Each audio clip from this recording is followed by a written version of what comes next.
পুরো মধ্যপ্রাচ্য জুড়ে বাজছে তৃতীয় বিশ্বযুদ্ধের দামামা। আর এরই মধ্যেই আমাদের হাতে এসে পৌঁছেছে গুরুত্বপূর্ণ আন্তর্জাতিক সংবাদ। শুরুতেই জানিয়ে দিব এই সংবাদগুলোর শিরোনাম, এরপরেই থাকবে বিস্তারিত। হিজবুল্লাহর নতুন প্রধান হলেন শেখ নাঈম কাশেম। এরপরেই জানাবো এবার নেতানিয়াহুর বাসভবন ঘেরাও, 9 জন আটক। জানাবো ইরানের দ্বিতীয় দফা হামলার সিদ্ধান্ত ইসরায়েলের। এদিকে ইরানকে প্রচ্ছন্ন হুমকি দিল যুক্তরাষ্ট্র। সর্বশেষ জানাবো গাজার বেইত লাহিয়ায় আবাসিক ভবনে ইসরায়েলি হামলা, 25 শিশুসহ 93 শহীদ। শুনছিলেন সংবাদ শিরোনাম, এবারে বিস্তারিত। হিজবুল্লাহর নতুন প্রধান হলেন নাঈম কাশেম। ইসরায়েল ভেবেছিল চোরাগোপ্তা আর হামলায় লেবাননের সশস্ত্র সংগঠন হিজবুল্লাহর শীর্ষ নেতাদের হত্যা করা হলে প্রতিরোধ আন্দোলন মুখ থুবড়ে পড়বে, কিন্তু প্রতিরোধ গোষ্ঠীগুলো বারবারই প্রমাণ করেছে নেতাদের হত্যার মাধ্যমে কোনো আন্দোলনকে দমন করা যায় না, আরও বেগবান হয়। সর্বশেষ খবর হলো হিজবুল্লাহ আবারও তাদের নতুন কাণ্ডারিকে খুঁজে নিয়েছে। লেবাননের শক্তিশালী সশস্ত্র গোষ্ঠী হিজবুল্লাহ নতুন প্রধানের দায়িত্ব পেয়েছেন শেখ নাঈম কাশেম। তিনি এর আগে দলটির উপপ্রধানের দায়িত্ব পালন করেছেন। তিনি সংগঠনটির সাবেক প্রধান হাসান নাসরুল্লাহর স্থলাভিষিক্ত।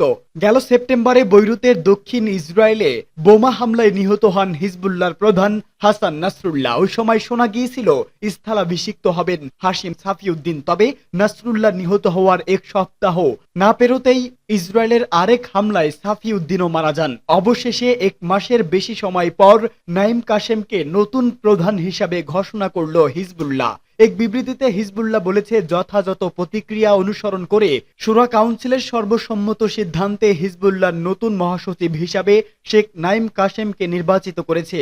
বিবৃতিতে সংগঠনটি নতুন প্রধান নাঈম কাশেমের মঙ্গল কামনা করে আরও জানিয়েছে, নাঈমের নেতৃত্বে সংগঠন আরও জোরালো হবে এবং বিজয় অর্জিত না হওয়া পর্যন্ত প্রতিরোধের লড়াইয়ের শিখা জ্বলিয়ে রাখার পাশাপাশি আল্লাহর কাছে প্রতিশ্রুত সব ধরনের ওয়াদা পূরণে কাজ করে যাবেন শেখ নাঈম কাশেম। হিজবুল্লাহ আরো বলেন, সংগঠনের নীতি ও লক্ষ্যগুলোর প্রতি একনিষ্ঠ অনুগত্যের জন্যই নাঈম কাশেমকে এই পদে নির্বাচিত করা হয়েছে। এতে আরো বলা হয়েছে, আমরা আল্লাহর কাছে প্রার্থনা করছি যেন তিনি তাকে হিজবুল্লাহ ও তার ইসলামী প্রতিরোধ আন্দোলনের এই মহৎ মিশনে পরিচালনা করতে পারেন। কাশেম 3 দশক এরও বেশি সময় ধরে হিজবুল্লাহর উপমহাসচিব হিসাবে দায়িত্ব পালন করেছে। সেই সঙ্গে হিজবুল্লাহর মুখপাত্র হিসেবে কাজ করেছেন। আমিরাতের ওয়েবসাইট আরাম নিউজ জানিয়েছে যে হত্যা চেষ্টার হুমকি থাকায় গত অক্টোবর থেকেই নাঈম কাশেম ইরানের একটি নিরাপদ স্থানে বাস করছেন। ইরানের একটি সূত্র উল্লেখ করে আরাম নিউজ আরও জানিয়েছে, ইরানের পররাষ্ট্রমন্ত্রী আব্বাস আরাকচির সঙ্গে নাঈম কাশেমের একটি ইরানি বিমানে বৈরুত ছেড়ে দামেস্কে যান এবং সেখানে তিনি তেহরানে চলে যান। এরপর থেকে নাঈম সেখানেই আছেন। তার অবস্থান কঠোরভাবে গোপন রাখা হয়েছে। হাসান নাসরুল্লাহ জীবিত থাকতেই 71 বছরের নাঈমকে হিজবুল্লাহর দ্বিতীয় শীর্ষ নেতা হিসেবে উল্লেখ করা হতো। 1980 এর দশকের গোড়ার দিকে গোষ্ঠীটির অন্যতম প্রতিষ্ঠাতা ধর্মীয় পণ্ডিত তিনি। নাঈম কাশেম 1991 সালে সশস্ত্র গোষ্ঠীর তৎকালীন সেক্রেটারি জেনারেল আব্বাস আল মুসাবির আমলে হিজবুল্লাহর উপপ্রধান হিসেবে নিযুক্ত হন। মুসাবি পরের বছর ইসরায়েলি হেলিকপ্টার হামলায় নিহত হন। নেতানিয়াহুর বাসভবন ঘেরাও। ইসরায়েলের সরকার বিরোধী আন্দোলনে দেশটির প্রধানমন্ত্রী বেনিয়ামিন নেতানিয়াহুর বাসভবন ঘেরাও করার দায়ে 9 বিক্ষোভকারীকে আটক করেছে পুলিশ। জেরুজালেমে নেতানিয়াহুর বাসভবনের সামনে এই ঘটনা ঘটে বলে জানিয়েছে বার্তা সংস্থা রয়টার্স। সংস্থাটি জানিয়েছে, সকাল থেকেই নেসেটের সামনে জড়ো হতে শুরু করে হাজারো মানুষ। বিক্ষোভকারীরা আন্দোলন করতে করতে নেতানিয়াহুর বাসভবনের দিকে অগ্রসর হয়। তাদের দাবি, হামাসের হাতে জিম্মি ইসরায়েলিদের মুক্তি ও নেতানিয়াহুর পদত্যাগ। তবে বিক্ষোভ মিছিলে পুলিশ ব্যাপকভাবে ধরপাকড় চালিয়েছে বলে অভিযোগ রয়েছে। এ সময় প্রধানমন্ত্রীর বাসভবনের সামনে স্লোগান দিতে থাকলে আইন শৃঙ্খলা বাহিনী জোরপূর্বক হটিয়ে দেয় বিক্ষোভকারীদের। দুর্নীতি, মধ্যপ্রাচ্যে চালানো হামলা, হামাসের হাতে বন্দী ইসরায়েলি জিম্মিদের মুক্তির ক্ষেত্রে কোনো পদক্ষেপ না নেওয়া সহ আরও অনেক গাফিলতির অভিযোগ রয়েছে নেতানিয়াহুর বিরুদ্ধে।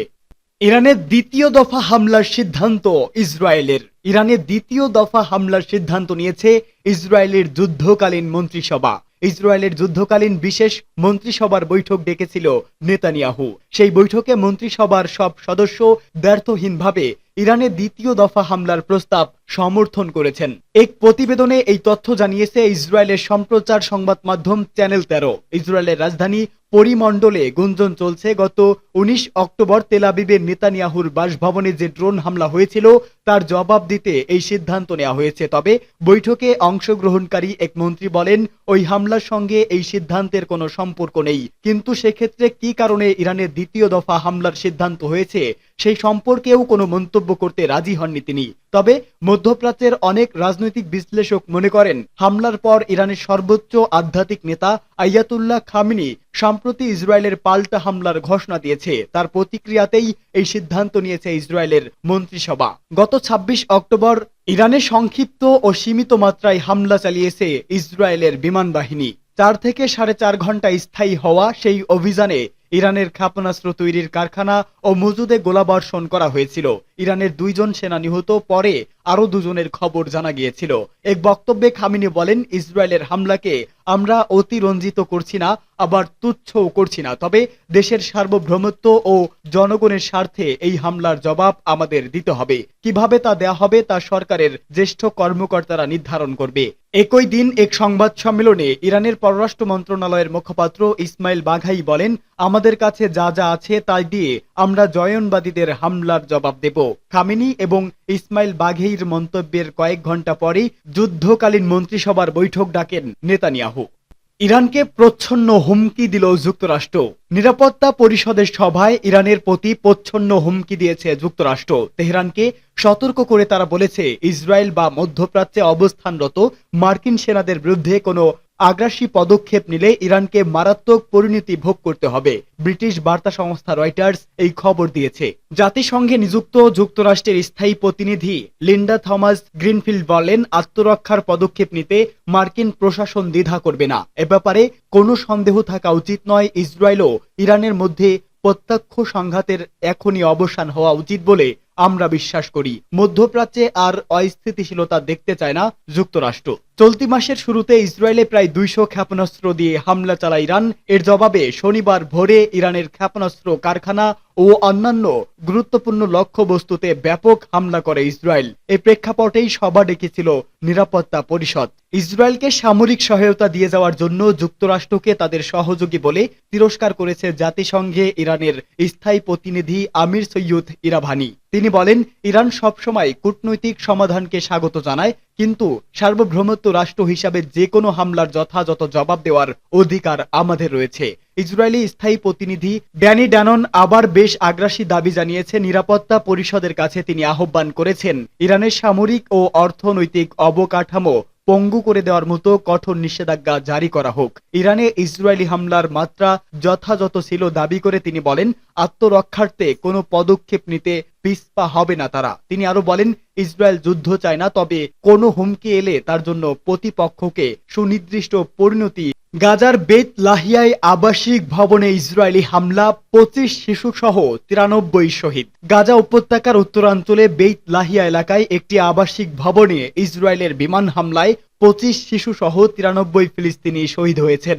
আহত হয়েছেন আরো বেশ কয়েকজন। হামলার শিকার হওয়া 5তলা ভবনটিতে গাজার বাস্তুচ্যুত ফিলিস্তিনিরা আশ্রয় নিয়েছিল। ফিলিস্তিনের শেহাব বার্তা সংস্থার খবরে বলা হয়েছে, ধ্বংসস্তূপের নিচে এখনো কয়েক ডজন মানুষ আটকা পড়ে আছে। উদ্ধারকর্মীরা জীবিতদের খুঁজে বের করতে এবং নিহতদের মৃতদেহ উদ্ধারের জন্য চেষ্টা চালিয়ে যাচ্ছে। কামাল আদওয়ান হাসপাতালের পরিচালক হুসাম আবু সাফিয়া বলেন, হামলার পর আহত ব্যক্তিদের অনেককে হাসপাতালটিতে নেওয়া হয়েছে, তবে হাসপাতালে প্রয়োজনীয় চিকিৎসা সরঞ্জামাদির অভাবে আহত ব্যক্তিদের অনেকে মারা যেতে পারেন বলেও তিনি আশঙ্কা প্রকাশ করেন। হাসপাতালে আহত ব্যক্তিদের চিকিৎসা দিতে বিশেষজ্ঞ চিকিৎসক দল পাঠানোর জন্য আন্তর্জাতিক সম্প্রদায়ের প্রতি আহ্বান জানিয়েছে হুসাম আবু সাফিয়া। গাজার উত্তরাঞ্চলে ফিলিস্তিনিদের চিকিৎসা দেওয়ার জন্য প্রধান কেন্দ্র এই কামাল আদওয়ান হাসপাতাল। কয়েকদিন আগে সেখানকার বেশ কয়েকজন চিকিৎসককে আটক করে ইসরায়েলি বাহিনী। শুধু 3 জন চিকিৎসককে সেবা দেওয়ার জন্য সেখানে রাখা হয়। গাজার মাঠ পর্যায়ের হাসপাতালগুলোর পরিচালক মারওয়ান আল হামাজ বলেন, গাজার উত্তরাঞ্চলে আরো বেশ চিকিৎসা কর্মী প্রয়োজন। অবিলম্বে চিকিৎসা কর্মী, বিশেষ করে সার্জন ও অ্যাম্বুলেন্স পাঠাতে বিশ্ব স্বাস্থ্য সংস্থার প্রতি অনুরোধ জানিয়েছেন তিনি।